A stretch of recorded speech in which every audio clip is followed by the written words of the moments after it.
Recording number 19 امتحانی مشق number 1 unit 1-3 سوال number 2 سورۃ الکافرون مع ترجمہ خوش خط تحریر کریں، نیز درج ذیل آیت کریمہ مع ترجمہ و تشریح لکھیں۔ وَقَضَىٰ رَبُّكَ أَلَّا تَعْبُدُوا إِلَّا إِيَّاهُ وَبِالْوَالِدَيْنِ إِحْسَانًا إِمَّا يَبْلُغَنَّ عِندَكَ الْكِبَرَ أَحَدُهُمَا أَوْ كِلَاهُمَا فَلَا تَقُل لَّهُمَا أُفٍّ وَلَا تَنْهَرْهُمَا وَقُل لَّهُمَا قَوْلًا كَرِيمًا۔ جواب: سورۃ الکافرون آیت نمبر 1 قُلْ يَا أَيُّهَا الْكَافِرُونَ۔ آیت نمبر 2 لَا أَعْبُدُ مَا تَعْبُدُونَ۔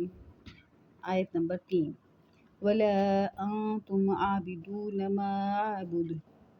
آیت نمبر 4 وَلَا أَنَا عَابِدٌ مَا عَبَدتُّمْ۔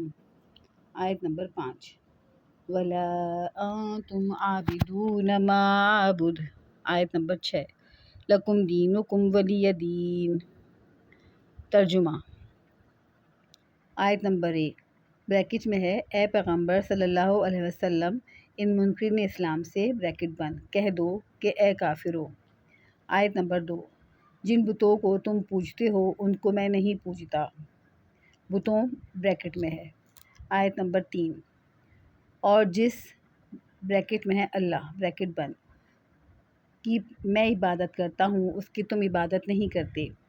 آیت نمبر 4 اور بریکٹ میں ہے میں پھر کہتا ہوں کہ بریکٹ بند جن کی تم پرستش کرتے ہو ان کی میں پرستش کرنے والا نہیں۔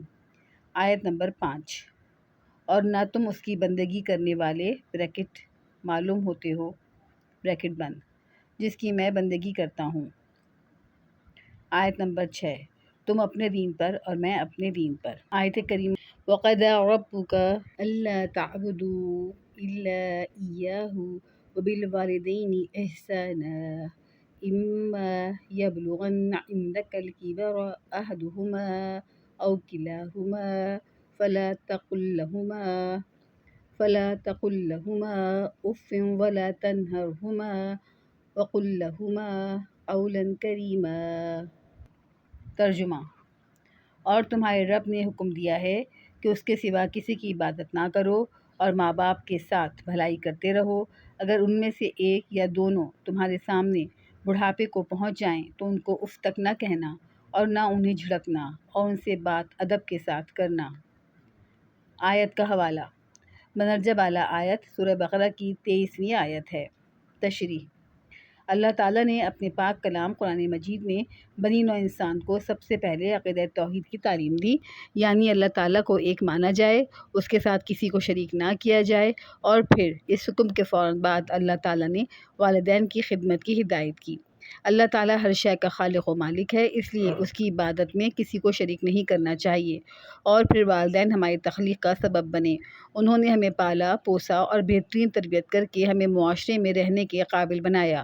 اگر ہمارے والدین ہمارے بچپن میں ہمارا خیال نہ رکھتے، ہمیں صاف ستھرا نہ رکھتے اور ہمارے کھانے پینے پر توجہ نہ دیتے تو شاید ہم زندہ ہی نہ رہتے، اور اگر رہتے تو یقیناً بہترین حالت میں نہ ہوتے۔ اس لیے والدین کی جس قدر خدمت کی جائے اتنی ہی کم ہے۔ والدین ہمارے بچپن میں اپنا سارا سکھ چین لٹا کر ہماری دیکھ بھال کرتے ہیں، ہمارے لیے ہر ممکن آسائش مہیا کرنے کی کوشش کرتے ہیں، ہمیں اچھے برے کی تمیز عطا کرتے ہیں، ہماری رہنمائی کرتے ہیں اور ہماری بہتری کے لیے اللہ تعالیٰ سے دعائیں مانگتے ہیں۔ اس لیے اللہ تعالیٰ نے ہمیں یہ حکم دیا ہے کہ ہم اپنے والدین کے سامنے اونچی آواز سے تو درکنار لفظ اف بھی نہ کہیں، اور ان کے سامنے بالکل ایسے جھک کر رہیں جیسے کوئی پرندہ جب مر رہا ہو تو اس کے پر بالکل پھیل جاتے ہیں۔ اسی طرح ہمیں اپنے والدین کے سامنے اپنے بازو پھیلائے رکھنے چاہیے، ان کا سہارا بننا چاہیے اور ان کا خیال اسی طرح رکھنا چاہیے جس طرح انہوں نے ہمارے بچپن میں ہمارا خیال رکھا تھا، اور اللہ تعالیٰ سے دعا کرنی چاہیے کہ اللہ تعالیٰ ان پر رحم فرمائے، بالکل اسی طرح جس طرح ہمارے والدین نے ہمارے بچپن میں ہم پر رحم فرمایا تھا اور ہمیں زمانے کے حوالے نہیں کیا تھا، بلکہ اپنی چھاتی سے لگا کر ہماری پرورش کی اور ہمیں دنیا کی اور ہمیں دنیا جہاں کا سکھ دینے کی کوشش کی۔